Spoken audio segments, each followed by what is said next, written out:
The white-tailed deer is America's favorite big game animal, and white-tailed deer farming is the fastest growing segment in the American agriculture industry. Our program's mission is to dive into the world of deer farming and discover why tens of thousands of Americans compete to create the biggest bucks in the world. And by the biggest bucks, we don't just mean the size of the antlers. The financial investment opportunities produced even on small parcels of rural land will blow you away. Join me as we discover how whitetail genetics, deer auctions, animal husbandry, and so much more drive the deer farming industry. My name is Keith Warren, and this is Deer and Wildlife Stories. Honestly, I don't know how many years I've been coming out to George's place. I mean, I remember the very first time I came, I was blown away. And I was blown away because the deer, I mean, taking a look at the deer are beautiful, but more importantly, I was blown away because the location, the location is, I guess, about 40 minutes at the most from downtown Houston, Texas. I mean, look at this place. It's absolutely beautiful. But the biggest thing that blew me away was a buck by the name of Gunslinger. Now, Gunslinger got my attention in a big way, but he got everybody else's attention in the deer industry. And the most important thing about Gunslinger is he threw big. When you take a look at the offspring that came out of Gunslinger, you know George had a hit.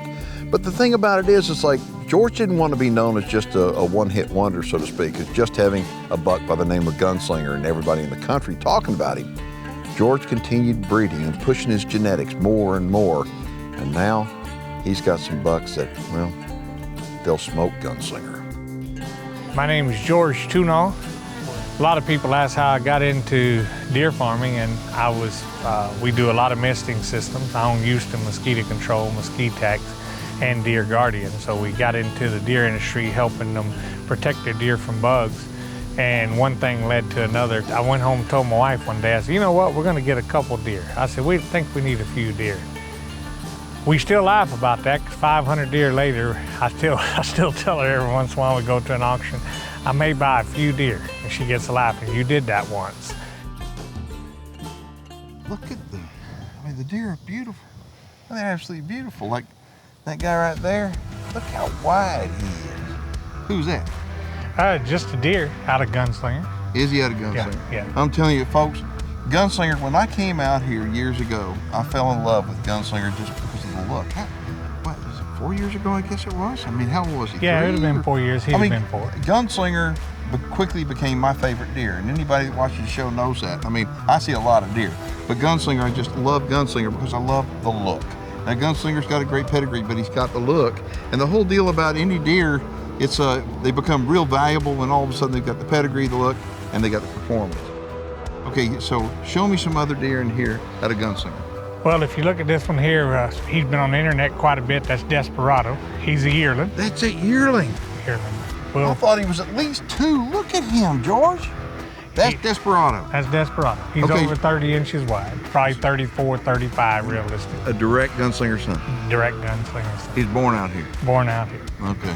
My goodness, so he's probably one of the widest deer in this pen.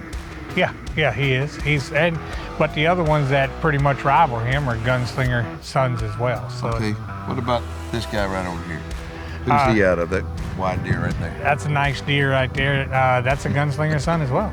Nice deer, get out of here. A nice deer. Yeah, there's some that are nice and there's some like real nice, but that's Gunslinger as well. Yes, sir. There are people that wound up buying Gunslinger semen all over the state of Texas, yes, but all over the country.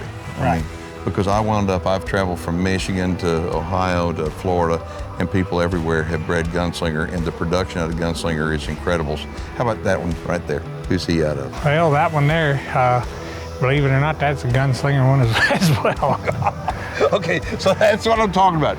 When all of a sudden, when you got a deer that's got the look, the paper, and the production, how can you go wrong with Gunslinger? So, I mean, Gunslinger is you can see why. I mean, deer, I've got some deer out of Gunslinger that are just, they're bombs, I call them. They just blew up, and they are awesome. And so those genetic traits just are carrying on. And that's what I really appreciate about him. You know, we're trying to find something we can duplicate. And with Gunslinger, they're not all white. I'm not gonna lie to you. But one thing that they all seem to have is they all seem to have extremely long beams and extremely long G2s. Some of them will be 21 inches wide, some will be 35 inches wide. But the trait that he always carries is long beams that always touch the ground and those long G2s. Now it's time for one of our frequently asked questions. All right, so it's getting close to breeding time, and I've got a troublemaker in a pen. It's a 3-year-old buck. You know, he's gonna hurt somebody if we don't get his antlers off. He's hard antlered now, and so I gave a tranquilizer. It went down, everything went well. I mean, I checked the deer out, he's big bodied. He's 31.5 inches inside. He's a big deer, real big deer for a 3-year-old. I'm proud of him. I wound up, I checked his feet and his testicles and the place where the dart hit him. I mean, he's good. I gave him some wormer and then waited a little while, and I reversed him. He got right up on his feet, shook it off a little bit, and walked off like nothing. I mean, like a champ. So anyway, he's not gonna be able to hurt anybody. We're gonna use him to cover some does. If the AI doesn't work, we use bucks to cover does, and he's certainly a good buck with a good pedigree to cover does. But that's what we do, and if we don't cut them off when they're in the velvet, we cut them off if they need to be cut off hard antlered. Stay tuned, because we'll be showing you some awesome stalker bucks. The Deer Farming Channel is brought to you in part by New Dart, leading the industry in accuracy. So before we show you the stalker bucks at Tajada Whitetails, we had to get to work cutting off a buck's antlers, and his name is Lawman. And Lawman is a stud. When you take a look at him, I mean, he's wide, he's got everything a deer breeder's looking for. And the one thing George is always doing, he's breeding with the best pedigrees in the industry. All right, so let me tell you about the process of knocking down a deer and cutting the antlers off. It's very important that the team knows what they're doing, okay? It's important to point out to you that this does not hurt the deer either. What happens is that they go into the pen and they'll take what we call a projector. Some people call it a dart gun, but it's a projector, and you project a remote delivery device into the deer, okay? Once that remote delivery device is full of an anesthesia, it will knock the deer down in about 10-15 minutes. You want to make sure he's good and down, and then what they wind up doing, Lawman wound up getting put on a stretcher and then hauled into the barn. Once in the barn, they've got a very nice situation where they've got good lighting, they've got everything under control, and rather doing this in the pens, what a lot of people wind up doing, George winds up taking Lawman, puts him in the barn. They have complete control. They hook up a bag of fluids to keep him hydrated during the time. They give him a series of shots. And the deer is asleep the whole time, doesn't even feel it. Okay, they're gonna put tourniquets, if you will, band the antlers, and then they're gonna go ahead and cut them off.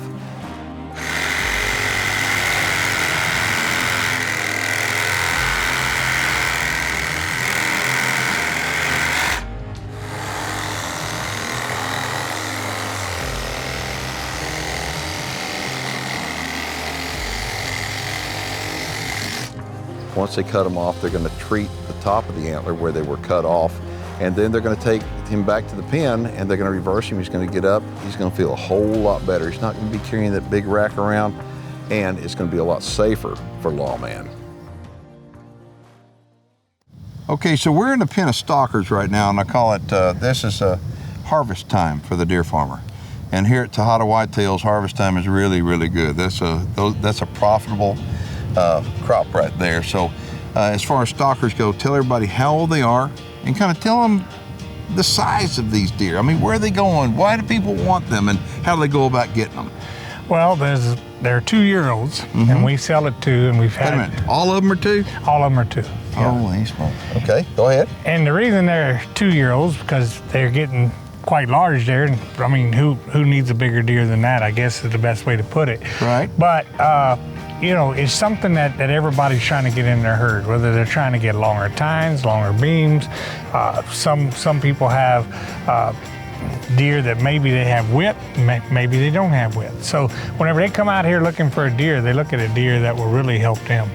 Now, a lot of these deer will go to their pasture and will be double ear tagged. Okay. And the reason is if a person buys a deer that they're really wanting to help their genetics with, they want to make sure it don't accidentally get hunted or shot by somebody. Right. So they'll leave with giant ear tags in both ears.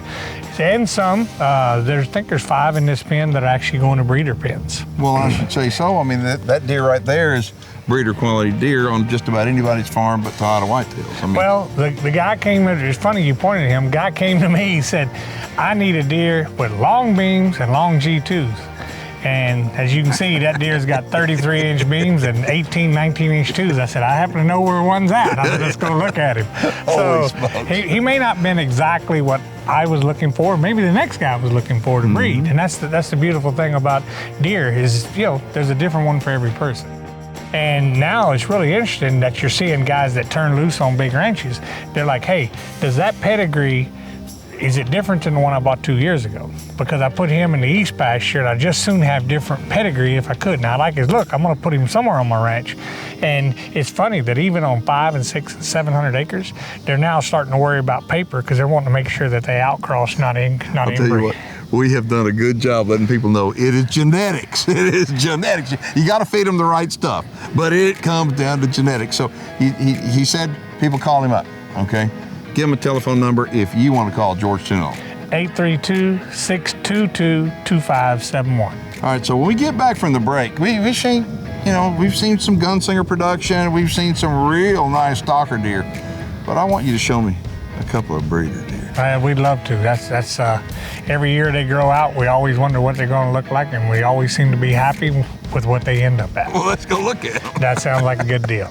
George in his other life, I mean, most deer farmers have another profession they wind up doing, and George is known as the bug man, and the reason why is because he kills bugs, jillions of bugs, and not just here in Texas, but I mean anywhere, okay, all over the world. And so anyway, and his bug killing has helped save lots of deer's lives. I'll put it that way. It really has. I mean, it changed the industry. But for example, this pen right here, I want to stop and tell you something right now.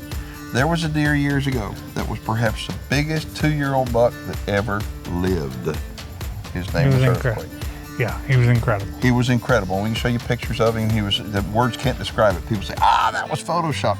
He was that big. He was that big. And unfortunately, a dog killed him.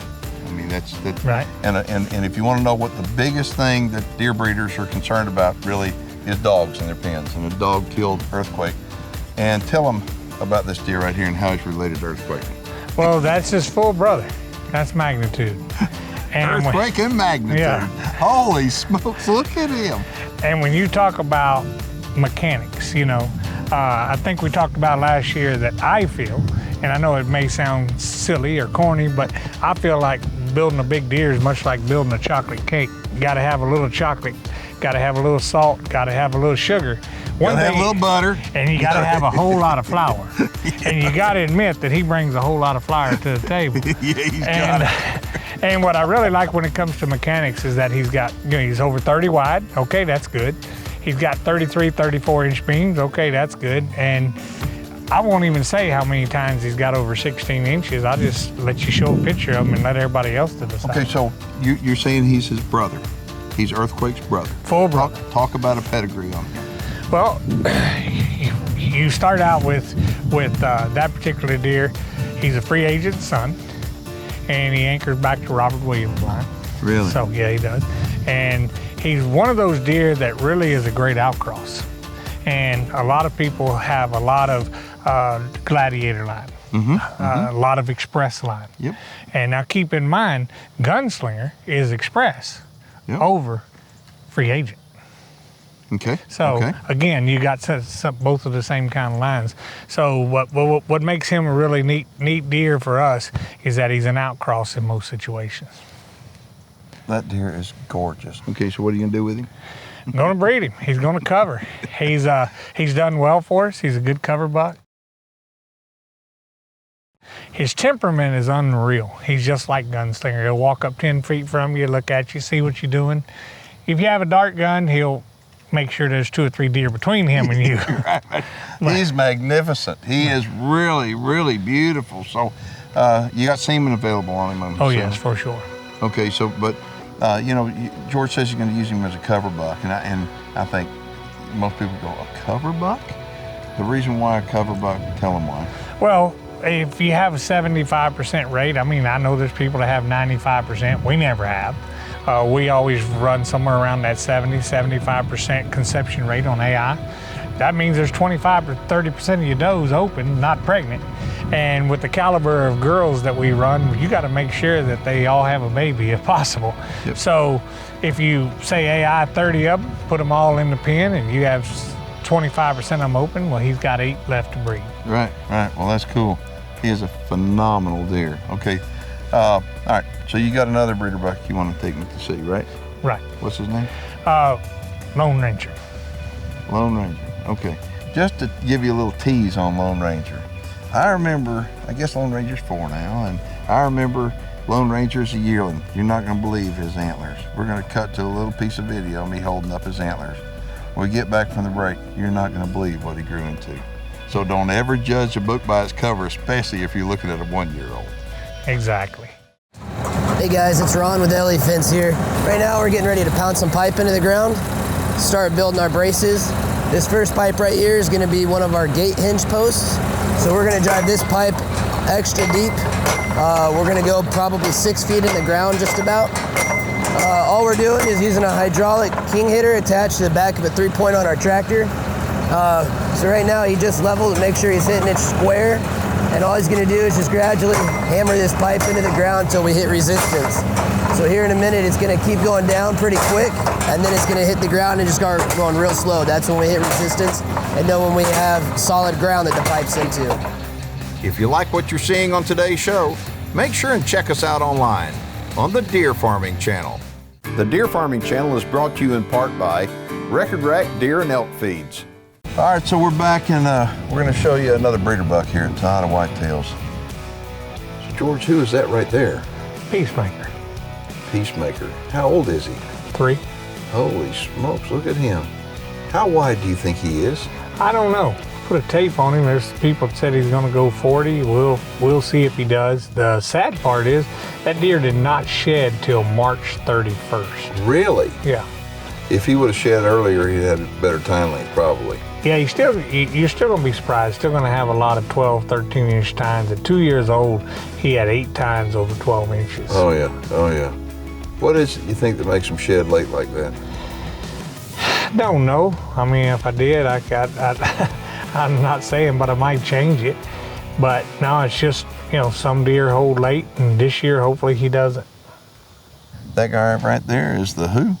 Lone Ranger. The Lone Ranger, and take a look at him. Now, when he was a baby, he was nothing to look at. Literally, he was, I guess, the littlest yearling you had out here. I think he was 6 1/4 inch beam on his right, and he was 5 3/4 on his left. And look at him now. I mean, so what is his pedigree? He is freeze frame over Maxbow Ranger, which you're seeing a lot of Maxbow Ranger nowadays, on top of Lady Lex. Oh, goes back to Lady Lex. Goes back to Lady Lex. Okay, so I want to point out that, as a hunter, you head to the field and you see these, what I call knotheads, walking around like this, and you think, this is a prime example, looking at Lone Ranger, of maybe you shouldn't pull the trigger on one of those little guys, don't you think? Yeah, the one thing that I have learned in the deer business, at least I think I'm safe saying this, I'm sure I'll get corrected by somebody, but a big yearling normally means a big 2-year-old. But a little yearling means absolutely nothing, because a little yearling may trump every giant yearling when they turn 2. If you looked at the deer that were in the pen with him, same year as him, there were some 240, 260-inch yearlings that were, 21, 22, 23 inches wide. If you notice, you don't see any of them in here, but he still is. What he just mentioned is absolutely important for you to remember. George, I got my hats off to you, man. You have done a phenomenal job, and every time I come out here, I'm more amazed, and because a bug man made it big time in the deer business. I mean, so. I always tell everybody, I'm not even a deer breeder, I'm just a bug man. I just get fortunate every once in a while and grow a decent deer.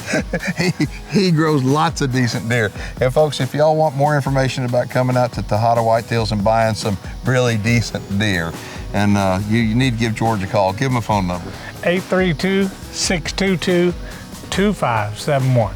And if you got some bugs that need to be killed too, he can do that too. We can do that too. George, thank you for having us out.